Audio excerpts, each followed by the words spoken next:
नमस्कार। आज हम स्पेसिफिक लर्निंग डिसेबिलिटी, जिसको डिसलेक्सिया भी कहते हैं, उसके बारे में बात करेंगे। डिसलेक्सिया एक मूवी में बहुत अच्छे तरीके से बताया गया था, वो है तारे ज़मीन पर। उसमें उस बच्चे को डिसलेक्सिया था, उसी के बारे में आज हम बात करेंगे। बहुत बार पेरेंट्स और टीचर्स ये कंप्लेन करते हैं कि बच्चा इंटेलिजेंट है लेकिन पढ़ने लिखने में उसका मन नहीं लगता, जो पढ़ता है वो समझ नहीं पाता, चीजें याद करता है लेकिन आप अगले दिन पूछो तो उसे याद नहीं रहता, लाइन पे नहीं लिखता, राइट और लेफ्ट में बच्चे को कंफ्यूजन होती है, रीडिंग जब करता है तो या तो बहुत स्लो करता है या झिझकता है, किसी ना किसी बहाने से रीड करने से, पढ़ने से या लिखने से कतराता रहता है, हिंदी में मात्राएं लगाना भूल जाता है, मैथ्स में सिंपल साइंस जो प्लस का साइन, माइनस का साइन, इसमें भी कभी कभी कंफ्यूज हो जाता है, कभी कभी मैथ्स के सम्स ऊपर से नीचे कॉपी करने में मिस्टेक्स कर देता है। ये सारे जो लक्षण हैं ये स्पेसिफिक लर्निंग डिसेबिलिटी की तरफ पॉइंट आउट करते हैं। ऐसे बच्चे आप देखेंगे वैसे इंटेलिजेंट होते हैं, चीजें उन्हें समझ आती हैं, पैसे का हिसाब किताब समझ आता है, बाहर कैसा व्यवहार करना है ये समझ आता है, बेसिक सोशल स्किल्स जो होते हैं वो उनके बहुत अच्छे होते हैं, लेकिन जैसे ही पढ़ाई लिखाई की बात शुरू हुई वहां पे ये बच्चे मार खाने लगते हैं। इस कारण से उनका स्कूल में मन नहीं लगता, वो स्कूल जाना नहीं चाहते। टीचर्स ये भी कंप्लेन करते हैं कि जब बच्चे से कोई हम सवाल पूछते हैं तो वो जवाब नहीं देता, या देता भी है तो बहुत धीमी आवाज में देता है। इसके साथ जुड़ी और तकलीफें बच्चा फेस करता है कि वो पढ़ लिखने में उसको तकलीफ होती है, वो डांट खाता है बार बार माँ से, पिता से, टीचर से, इसलिए उसका आत्मसम्मान कम होता जाता है, उसकी कॉन्फिडेंस लेवल कम होता जाता है और वो धीरे धीरे स्कूल से और पढ़ाई से अपने आप को दूर रखने की कोशिश करता है। अगर पेरेंट्स आप थोड़े विजिलेंट रहें, parents as well as teachers आप थोड़े से विजिलेंट रहें, तो आप बच्चे के ये लक्षण खुद ही आप समझ जाएंगे कि हाँ मेरे बच्चे को ये तकलीफ है। इसके कुछ साइंस हैं जो आप आराम से पकड़ सकते हैं। जब आपका बच्चा लिख रहा है या रीड कर रहा है तो बच्चों को लेटर रिवर्सल या मिरर इमेज आती है। एज अ रिजल्ट बच्चा बी को डी पढ़ेगा या पी को 9 जैसा लिखेगा। दीज आर ये एग्जाम्पल्स हैं लेटर रिवर्सल के।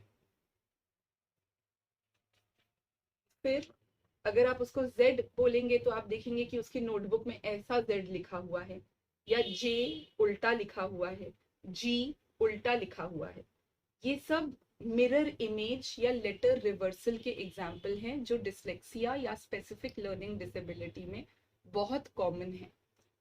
नेक्स्ट जो हम देखते हैं बच्चों में वो है इन्वर्जन। इन्वर्जन मतलब उल्टा। M को ऐसे लिख देंगे W की जगह, या इसका उल्टा। सो दिस इज इन्वर्जन, उल्टा लिखना। फिर डिस्टॉर्शन। डिस्टॉर्शन से हमारा मतलब है कि बच्चे को दिमाग में उसके एक इमेज बनी हुई है, उसको ये स्पेलिंग आती है जियोमेट्री। अब वो ये स्पेलिंग को भी जैसे ही वो जियो देखेगा वो सीधा जियोमेट्री पढ़ देगा, जो उसके दिमाग में है वो पढ़ देगा, ना कि जो लिखा हुआ है। तो वो जियोग्राफी को भी जियोमेट्री पढ़ देगा। फिर ओमिशन। ओमिशन में ये लिखा है डैड सेड नो, तो जब पढ़ेगा तो ऐसा हो सकता है कि बच्चा सिर्फ डैड नो इतना ही पढ़े, कुछ अक्षर वो बीच से हटा देगा। So this is omission. Omission मतलब गायब कर देना। फिर हर अल्फाबेट की एक आवाज होती है, फोनिक्स जिसे हम कहते हैं, तो वो फोनिक्स के हिसाब से नहीं रीड कर पाएगा।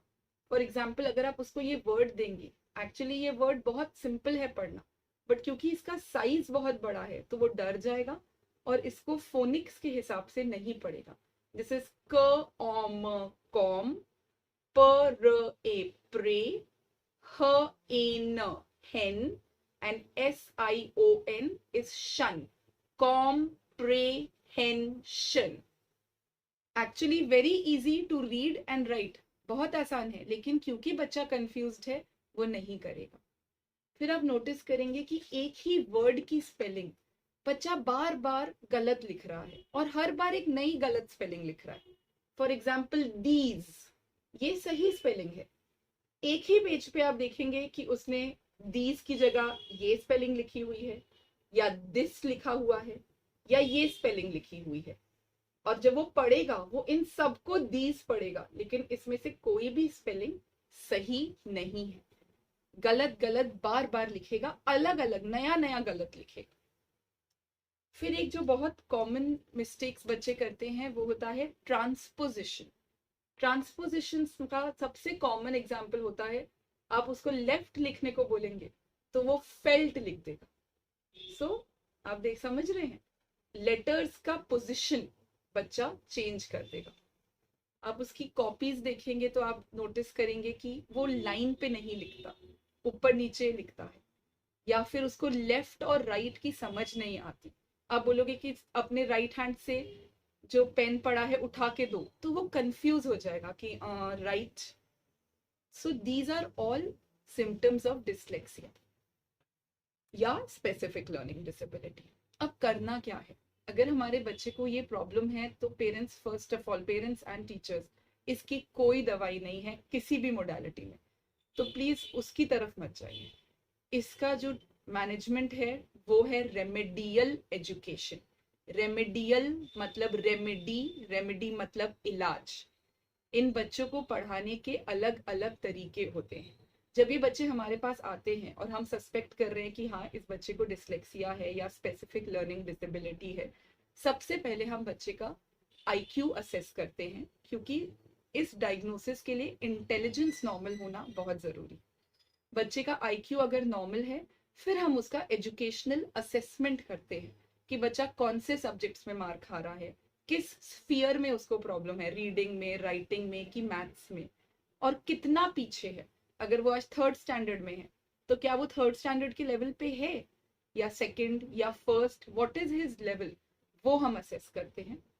फिर हम उस बच्चे को रेमेडियल एजुकेशन की तरफ लेके जाते हैं, रेमेडिएशन की तरफ। ये पढ़ाने के अलग अलग तरीके होते हैं जो जिससे ये बच्चे बहुत फटाफट लाभ पाते हैं, विच इज वेरी इंपॉर्टेंट। अब हमारे यहाँ हमारा जो सेंटर है, हम जो रेमेडिएशन करते हैं वो वाया एकेडमिक्स करते हैं, ताकि बच्चे की स्कूल की पढ़ाई भी हो जाए और उसका रेमेडियल टीचिंग भी हो जाए। अलग से रेमेडियल की अभी तुम ये रेमेडिएशन करो और बाद में अलग एकेडमिक्स करेंगे, ऐसा नहीं होता, इतना टाइम नहीं होता बच्चे के पास। तो it is remediation by academics, that is important, ताकि बच्चे का समय बचे और स्कूल में भी वो कोर्स के साथ रहे। एंड एक और इम्पॉर्टेंट चीज मैं बताना चाहूंगी पेरेंट्स, अगर आपका बच्चा मैथ्स में या हिंदी में या मराठी में डिस्पाइट रेमेडियल एजुकेशन उसको प्रॉब्लम हो रही है, सो पेरेंट्स आप इंसिस्ट मत करिए कि बच्चा वो बोर्ड कंटिन्यू करे। एक और ऑल्टरनेटिव सीबीएसई का बोर्ड है, that is NIOS, national institute of open schooling. ये सीबीएसई बोर्ड है और इसमें बच्चे को 10th या 12th पास करने के लिए सिर्फ 5 सब्जेक्ट्स ही करने पड़ते हैं। एक नॉर्मल बोर्ड में आप देखेंगे बच्चा सोशल स्टडीज में history, civics, geography, economics, science में फिजिक्स, बायोलॉजी, केमिस्ट्री, तो एक्चुअली एक बच्चा 9 से 10 सब्जेक्ट पढ़ रहा है। बट अगर आप NIOS के थ्रू जाएंगे तो आपको बहुत सारी सहूलियतें मिलेंगी। जरूरी नहीं है सोशल स्टडीज करना, आपको नहीं जम रहा है सोशल स्टडीज, नहीं बर्डन करने की जरूरत, उसकी जगह ऑल्टरनेटिव सब्जेक्ट ले सकते हैं आप, data entry, computer science, painting. कुछ बच्चों को मैथ्स नहीं जमता, बेसिक कैलकुलेशंस के ऊपर जो ज्योमेट्री रहता है, अलजेब्रा रहता है, वो नहीं जमता, तो don't force them. Need based अगर उनको मैथ्स आ गया अपना डे टू डे लिविंग करने के लिए, they can always shift to NIOS. It is a recognised board. उसके बाद वहां से 10th और 12th करने के बाद आपको किसी भी इंस्टीट्यूट इन एशिया में एडमिशन मिल जाएगा. Even courses like MBBS and engineering, ये भी NIOS का सर्टिफिकेट रिकॉग्नाइज करते हैं. सो डोंट अननेसेसरीली अपने बच्चे को पुश मत कीजिए, बर्डन मत डालिए. जो जरूरी है उतना ही पढ़ाइए. अगर आपका बच्चा कोप नहीं कर पा रहा, अगर कर पा रहा है, गुड इनफ. यहाँ पे हम NIOS की भी ट्रेनिंग देते हैं. इसलिए पेरेंट्स, आप बेस्ट जज हैं अपने बच्चे के एबिलिटीज के. सो प्लीज जज इट करेक्टली. सोशल प्रेशर कि ये भी ऐसा कर रहा है, उसका कजन ऐसा कर रहा है, इसलिए मेरा बच्चा भी ऐसा करेगा, ऐसा मत रखिए. पांचों उंगलियां एक समान नहीं होती, हर बच्चा एक समान नहीं होता. सो प्लीज अपने बच्चे का टैलेंट, उसकी कैपेबिलिटीज पहचानिए और अकॉर्डिंगली उस पर काम करिए ताकि वो स्किल डेवलप कर सके. तो आई होप इससे आपको समझा होगा अबाउट रेमेडियल एजुकेशन, और आपको डिसीजन लेने में, अपने बच्चे के फ्यूचर के बारे में डिसीजन लेने में हेल्प मिलेगी. So all the best parents and teachers. Vijay Bhava Tatha Astu.